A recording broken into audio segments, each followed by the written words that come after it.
Umeepal si Senator Ronald Bato de la Rosa. Ano naman yan, Bato? Parang hindi senador si Bato de la Rosa. Ayan, nag-post pa siya. At naghahanap siya ng volunteer. O sino kaya mag-volunteer dyan? O sige, mag-volunteer na kayo ka-coffee. Basahin muna natin itong post ni Bato de la Rosa patungkol dito sa pagbabawas lang ha ng security personnel ha from 500 maging 300 kay Inday Sara Duterte dahil nag-rationalization itong PNP kaya nabukasan ng security personnel. Nag-post itong si De La Rosa, pero hindi ko alam kung ito yung gusto ni Inday Sara Duterte. Kasi may statement si Sara Duterte na against dito sa sinasabi ni sa sinasabi ni Bato. Sabi ni Bato, sige, yan. Medyo mahaba-haba. Mga one line, two lines, no? Kasi ako na lang magbabasa.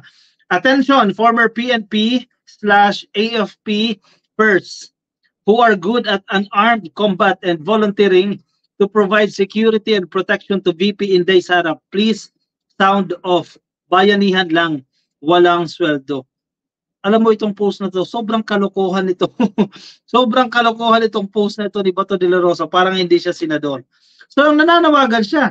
Kung sino man po yung mga retired na dating PNP at AFP personnel, usually kung former na ibig sabihin yan most likely retired na o kaya natanggal sa serbisyo, di ba?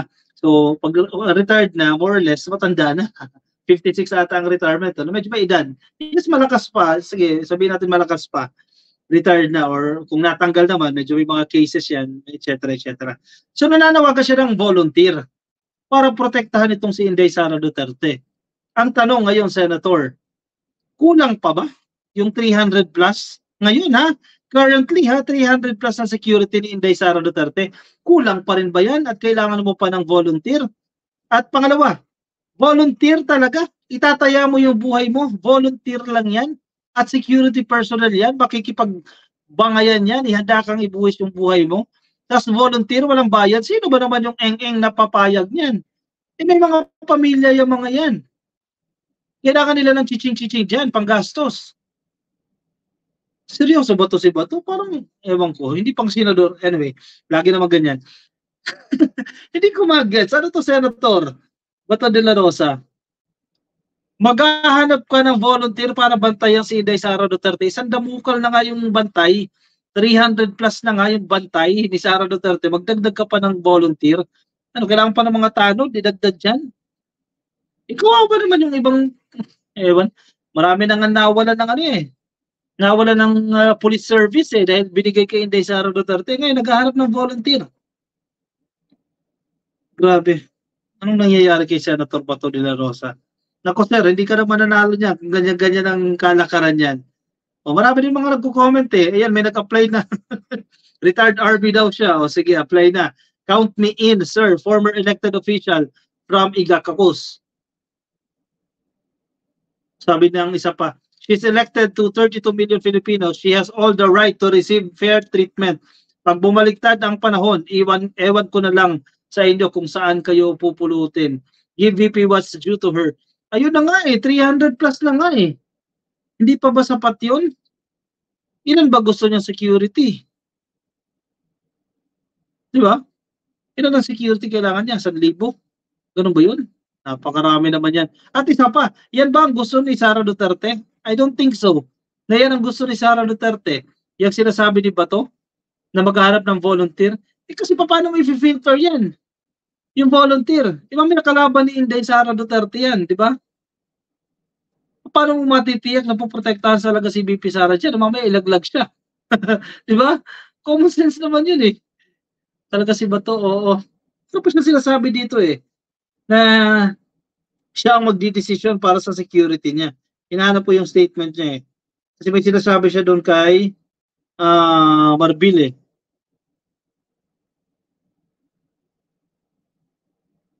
Tika. Ang pinupunto niya dyan na siya magdidesisyon para sa safety niya. Hindi si Marbil, hindi si Bato de la Rosa. Masyadong masyadong off. Very off. Tama, may ganung term ba? Off itong ginawa na ito ni Bato de la Rosa. Senador siya, pinapasahod pa rin siya ng taong bayan, yet ganyan yung way of thinking ng isang senador. Maghanap ka ba naman ng volunteer? Hindi ka na naawa doon sa volunteer. Kawawa naman yung volunteer. Kawawa naman yung pamilya ng volunteer. Gigil na gigil kasi ito eh. Si Inday Sara, gigil na gigil. Eh, nasa headline ng AKB Express News, VP Sara, gigil na gigil. O gigil kay PNP Chief, batas ka lang, hindi ka Diyos. Totoo naman, ang Diyos ay si Kibuloy ng mga DDS. Tumirada si Vice President Sara Duterte kay Philippine National Police Chief Police General Romel Francisco Marbil matapos nitong bawiin ang nasa 75 na pulis na nagbabantay para sa seguridad ng Vice Presidente. Yun lang eh, hindi kasi na-highlight sa ilang pahayagan na itong 75 na yan ay support lang yan. Marami pa, 300 plus pa ang magbabantay bukod doon sa 75.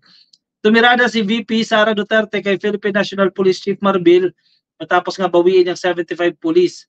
Sa kanyang open letter kay Marbil, sinabi ni Duterte na malinaw na ang ginagawang hakbang ng PNP ay isang kaso ng political harassment daw po laban sa kanya. Wow. Natanggalan ka lang ng personnel, oh. Hinaharas ka na. Hindi pa ba sapat yung 300? Napakarami na ng 300.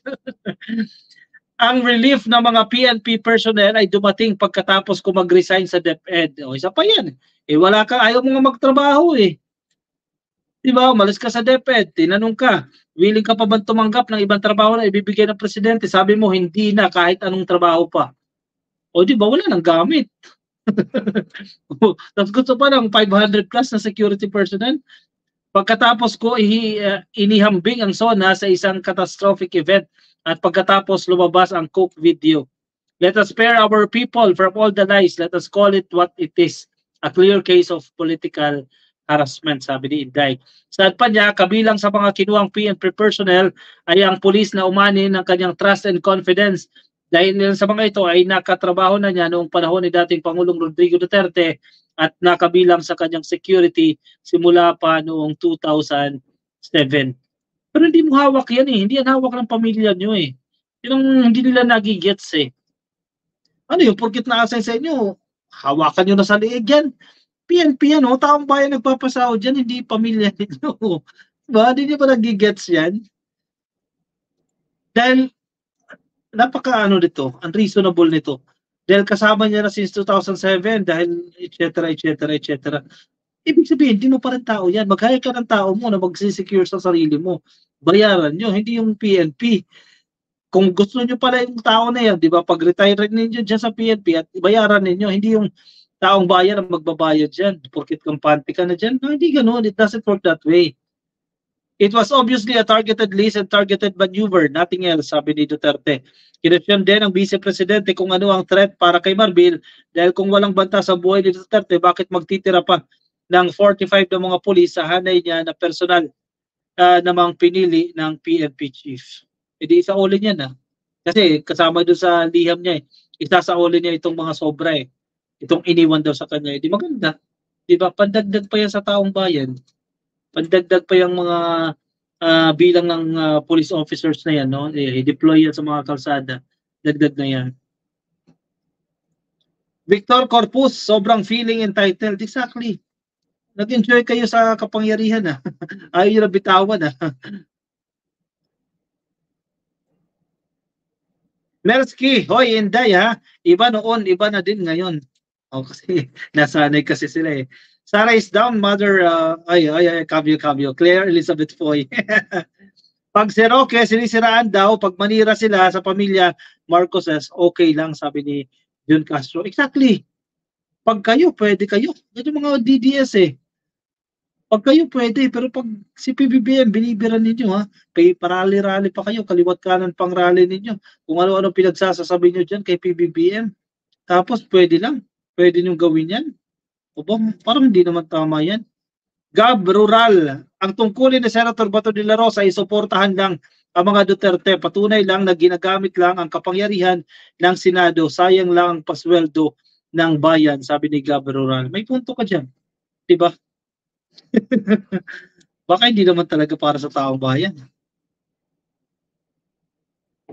BM Channel, most talkative of the day ang Beshi. Napaka daldal. Si Harry Mau, correct. kanina, no? Kala niya siguro, malilecturean niya pa eh. Nagsasabi pa siya ng mga rules keme ng Senate eh. Kaya so ganyan.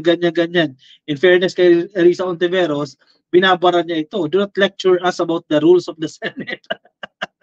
At nagsasuggest pa si Aaron Roque, o ito, pwede nyo tanongin si ganyan. Sabi ni Risa Ontiveros, do not tell us who to ask, etc.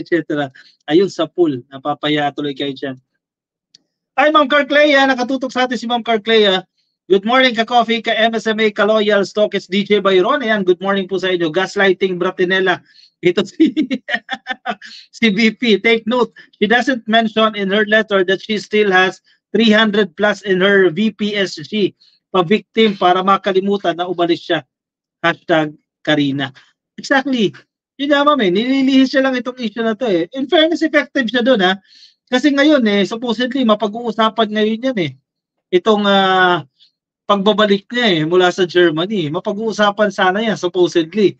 Pero dahil magaling yung strategy niya, naging effective siya dyan in fairness nalihis agad yung issue, napunta agad dito kay Barbie. Ayos din Pero syempre alam pa rin ng taong bayan ang ginawa niya sa kasagsagan ng bagyo, lumayas siya para magbakasyon dyan sa Germany. At miniting niya yung mga leader ng Maisog. Hindi lang yun basta-basta miyembro, mga leader yun. At kilala natin yung ilan dun. Leader yan, mga solid Duterte supporters yan. BM Channel, Beshi Roque, hintay ka lang malapit na, napakadaldal mong magsalita, may tinatago ka bang baho? Sabi ni BM Channel. Lalabas na yan unti-unti. Ma'am Carclea, ma'am, thank you thank you so much ma'am sa iyong suporta sa atin. Thank you always ma'am Carclea. Ka-coffee kilala nyo na ba si Ma'am Carclea? Yung iba nating ka-coffee, nakilala na nila no? Naka-follow na kay Ma'am Carclea. Yung iba hindi pa ka-coffee. Nako, punta po kayo sa bahay ni Ma'am Carclea sa kanyang YouTube channel. Ayan.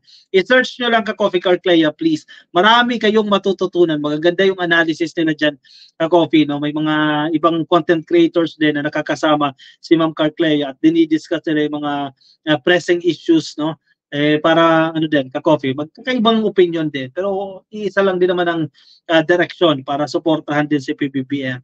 I encourage you, ka-coffee, punta po kayo sa YouTube channel ni Ma'am Carclea after ng live stream natin or kahit ngayon habang ongoing yung ating live stream, pasyal muna kayo sa channel ni Ma'am Carclea and then balik na lang kayo. Please, i-subscribe po natin ang channel ni Ma'am Carclea. Very supportive si Ma'am Carclea. Actually, sobra-sobra yung pasasalamat ko dito kay Ma'am Carclea. Sabi ko nga, ma'am, tama na ma'am Si ma'am lagi nagsisend sa atin ng ng super sticker. Nahihiya na ako, ma'am. Sabi ko, ma'am, tama na. Kasi nagsisend lagi sa atin ng super chat. Ang tawag ba natin dyan? Super sticker. Thank you Ma'am Carclea. Suportahan din natin ka-coffee si Ma'am Carclea sa kanyang pagsuporta din sa administrasyon at kay PBBM. Pasok tayo kay Ma'am Carclea, may papansit, sabi ni Ma'am Edward Lachik. At taga California, pasyal kayo sa bahay. Bahay, ibig ko sabihin sa bahay ka-coffee. Channel channel. Hindi sa bahay na mismo. Dati na lang yung bahay ni Ma'am Carclea. No? Willow B, yan, follower na ni Ma'am Carclea. Kay Ken Vicente, kulang daw pulis pero 2 batalyon nilagyan sa Davao. Oo nga Ken Vicente. Napakarami na lang 300 plus naman talaga. Oo. Hindi pa ba sapat yung 300 plus na yan? Naku po, sa dinami-dami ng pinapasahod na yan ka-coffee. Kulang daw. Kaya dinagdagan ng batalyon. Fernandez Diets. Hello sis Carclea. Fernanda pala, sorry. Ma'am Fernanda Diets, no? Hello sis Carclea. Shoutout po sa inyo kay Ken Vicente. Nga kayo kay Roque, how much og Duterte, etc. Mamaya sa mga susunod na investigasyon lumutang na yung pangalan ni Digong dyan. Ako, yari na ka-coffee kapag lumutang na yung pangalan na yan. Lizelle, see, the most spoiled brat VP ever actually. Actually, may mga nababasa rin yata yung mga analysis na kung ano yung ginawa ni Digong kay VP Leni Robredo, nararanasan ngayon ni Inday Sara Duterte. At ang masaklap, hindi si PBBM yung may kagagawan. Ibang tao ang gumaganti para kay VP Sara Duterte. Not necessarily the president, no? Naku po, bahay ni Rocky yun, nasa Tuba, EJ. Kanila naman yan. Tinatago lang sa corporation. Para kunyari, matago-tago yan. Hermes San Miguel, good morning, ka-coffee. Harimaw, no respect kay Risa Ontiveros. Hindi naman siya dyan ka-coffee. Hindi naman tawag dyan. hindi naman siya umubra dyan kasi nababara din siya dyan, in fairness hindi siya nakalulusad dyan sa mga senador. At nag-apologize din naman siya dyan sa ginagawa niya. No? Kay Inis Kaasi, good evening sir, Ka-Coffee watching from Singapore. Happy viewing po sa inyo, Ka-Coffee. Thank you, Ka-Coffee. Grateful for the friendship. Thank you sa mga nag-subscribe. Walang ano man, ma'am. Ako yung dapat magpasalamat sa inyo, Ma'am Carclea. Ka-Coffee, please, let's subscribe si Ma'am Carclea. Marami pong PBBM supporters, actually, no? Kaya yun din ang chinecheck ko lagi kasi tinitingnan ko rin paano din yung mga styles nila, Ka-Coffee. No? Siyempre, tayo kailangan din natin matuto sa isa't isa kasi wala naman isang magaling na content creator na alam mo na lahat, no? May kanya-kanyang style ang mga content creator. Halimbawa, si Mike Abe, iba yung style nila Mike Abe, iba yung style nila Coach Jared, iba yung style nila Sir JDB, iba yung style nila Ma'am Carclea, no? At may kanya-kanyang style. Kaya sa mga ibang content creator din na nakikinig sa atin, maganda rin na we support each other kasi hindi naman tayo ganoon kalalakas as compared to the other side, di ba? Yung iba kasi dyan, mga big time na rin yan, mga malalaki na. So, kailangan natin tayo, bilang maliliit na tayo, maliliit pa tayo, and eventually, di ba, hindi natin alam, mag-grow din yung ating mga channels, tulong-tulong din tayo, supportahan tayo. Diba? Ma'am Carclea, thank you, ma'am. Raulito Oran, una pa nga si Sara mamigay ng ayuda, yung flood control, ang ibalita mo, hoy, grabe saan napunta ang bilyon na project, sabi ni Paulito Oran.